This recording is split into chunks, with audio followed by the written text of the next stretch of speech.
Studio 3C in Rockefeller Center, this is Today in New York. All right, well, 2013 was a year filled with ups and downs and all things passé at this point because it's coming to a close. We're heading into 2014, from the Metro North train derailment and the Boston Marathon bombing to Obamacare and, of course, the crack-smoking mayor of Toronto. The 2014 World Almanac and Book of Facts is putting an exclamation point on the year that was. Sarah Janssen is the editor of the book, and she says you got to have the actual book sitting on your desk because you can flip through here and find out things you didn't even know you were interested in. Absolutely. Anyone who's curious will love to have a copy and find out things they didn't even know they wanted to know. So for 2014, what's new here? Marriage is making big headlines? Absolutely. Marriage is making huge headlines. We've got a great feature on that. We've got a voter guide for the 2014 midterm elections. We've got something looking forward to the Winter Olympics in Sochi in a couple of months. Right, seeing if some of the Winter Olympic moments to come will best out the Winter Olympics of years past. What are some of the strangest things that have happened this year?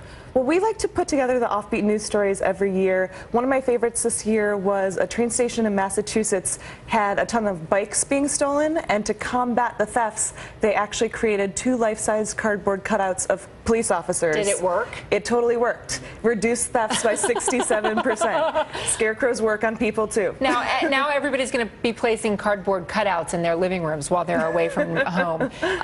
You also say Death Valley was getting a lot of play because of an experiment by a park employee. Yes, so the employee actually took a frying pan and literally fried an egg in the heat in Death Valley. It's the hottest place in the world. So a lot of other tourists got this idea, and they didn't always bring frying pans, so they made a huge mess in the parking lot. Oh, that's just gross, and attracting critters, I'm sure, of all kinds. And then right here in New York, Columbia University had to try something.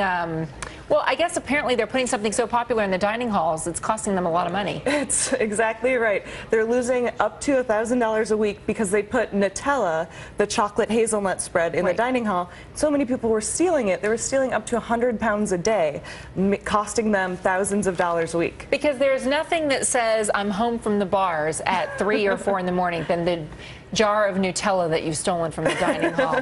And some of the words officially added to the English language this year. We've got some new ones. We have new ones every year. Labradoodle, of course, one of my favorites. Kind of surprising that it's new this year, but yeah, because everybody that I know has a Labradoodle. well, they are really cute. It's a Labrador combined with a poodle. And again, McMansions. I mean, it seems like now if anybody's building a house, you're going, oh, it's a McMansion. It's true. I mean, a lot of people mean this critically, but it's basically just a big house in the suburbs that looks a lot like other houses. You also say noob. Noob? Noob, N-E-W-B. It's a newcomer, usually a newcomer to something online, cyberspace. Okay, related. and smack talk, which there's probably a lot of that at the mall out in Brooklyn the other night. Oh, gosh.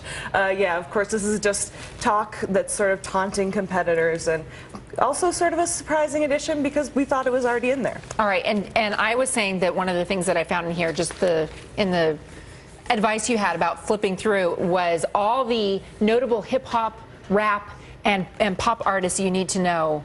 And there's a lot of them that I don't. I'm so out of time. You have to pick up the World Almanac, and we'll keep you up to date. Thank you so much for joining us today. Thank you for having me. Happy New Year. Gus?